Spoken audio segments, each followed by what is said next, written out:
शहर काजी के चयन को लेकर सियासत तेज हो गई है। दोनों शहर काजी शक्ति प्रदर्शन कर रहे हैं। शहर काजी को लेकर विवाद थम नहीं रहा है। जुमे में नमाज अदा करने के दौरान कारी शफीकुर रहमान को तकरीर करने से रोका गया और नमाज भी नहीं पढ़ाने दी। उनका जमकर विरोध हुआ, जिसके बाद पुलिस ने हस्तक्षेप किया और पुलिस की सुरक्षा में कारी शफीकुर रहमान को मस्जिद से बाहर निकाला गया। ये मामला और तूल पकड़ता दिखाई दे रहा है। कारी शफीकुर रहमान के साथ दुर्व्यवहार के खिलाफ आरटीओ पर सर्व समाज के कुछ लोगों ने विरोध प्रदर्शन किया। डीएम कार्यालय जा रहे कुछ लोगों को Shastri Nagar L block road पर ही पुलिस ने रोक लिया। वहीं नौचंदी थाना इंस्पेक्टर इलम सिंह ने कारी शफीकुर रहमान का ज्ञापन लिया। शहर काजी की कुर्सी को लेकर विवाद गहराता जा रहा है। मसला अलविदा जुमे और ईद की नमाज का है। शहर में बने दो गुटों के बीच शहर काजी की कुर्सी को लेकर चल रही खींचतान क्या गुल खिलाएगी। दो अलग अलग पक्षों द्वारा अपने अपने शहर काजी घोषित करने के बाद माहौल तनावपूर्ण हो गया है। हाजी दिलशाद सैफी, किस लिए आज इकट्ठे हुए, यहाँ पे क्या मसला है? कल जामा मस्जिद की जो घटना है, कारी शफीकुर रहमान साहब जो शहर काजी हैं, उनके साथ जो बदतमीजी और जहालत उन लोगों ने वहाँ की है, चंद लोगों ने, 6 या 7 लोग थे वो, ये बड़े शर्म की बात है। और धर्मगुरु किसी भी मजहब के हों, किसी भी समाज के हों, इससे कोई फ़र्क नहीं पड़ता, वो धर्मगुरु हैं। हमें सभी का सम्मान करना चाहिए। और वहाँ उससे भी ज़्यादा अफसोस की बात यह है कि जो वहाँ ज़िम्मेदार हजरात थे, उन्होंने उसमें इंटरफेयर करना मुनासिब नहीं समझा। ये बड़े शर्म की बात है।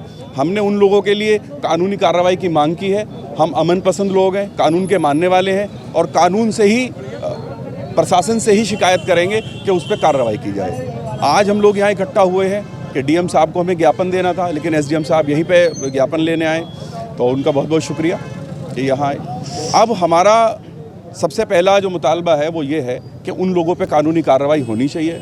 और जिस तरीके से कारी शफीकुर रहमान साहब इससे पहले खिताब करते आए हैं जामा मस्जिद में और शाही ईदगाह में, वो ऐसे ही कंटिन्यू, उसमें कोई नई प्रथा लागू ना हो और वो उसी तरीके से खिताब वहाँ फरमाएँ। अच्छा, वहाँ के लोगों का ये कहना है जी, कि जिम्मेदार लोगों का कि पहले काजी साहब ने उनको इजाज़त दी थी बयान करने की जी, लेकिन अब नए काजी अगर देते हैं इजाज़त तभी वो करेंगे, क्योंकि नया निज़ाम है। तो नए काजी को हम मानते ही नहीं। मेरठ का आवाम नए शहर काजी को, डॉक्टर प्रोफेसर सालिकीन को मानते ही नहीं, चूँकि उनको जिस तरीके से बराबर में उनके वालिद की मैयत रखी हुई है और चंद मुट्ठी भर लोगों ने उनका चयन किया है, वो प्रक्रिया उनकी गलत है। इसका चयन दोबारा होना चाहिए। ये ज़रूरी नहीं है कि आप कारी शफीकुर रहमान साहब को बनाएं, अगर उनसे कोई बड़ा आलिम है आप उनको बनाएं।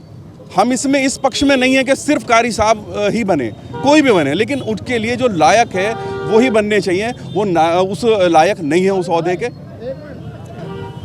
मेरा नाम इकराम बालियान, पूर्व उपाध्यक्ष नगर निगम।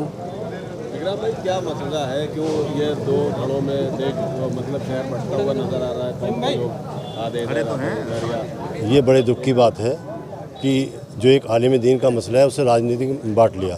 राजनीतिक लोगों को इससे नहीं जुड़ना था, आलिम दीन को जुड़ना था। कौम की बदनामी हो रही दूर तक, इससे पूरे समाज को नुकसान है। जी, क्या आप लोग चाहते हैं? हम ये चाहते हैं कि सम्मान के साथ जो आलिम दीन है उनका सम्मान किया जाए। जिस तरीके से कल ये घटना की गई है, हम इसकी निंदा करते हैं। ऐसा नहीं होना चाहिए। आलिम दीन कोई भी हमारा, वो हमारा सरपस्त है, सर का ताज है। हम उसका मान और सम्मान कौम बरादरी में नहीं होता, वो आलिम दीन पूरे कौम के लिए होता है।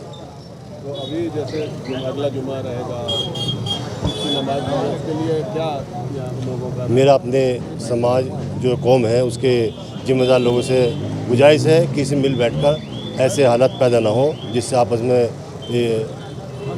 मनमुटाव हो, बैठ के इसे हल कर दिया जाए।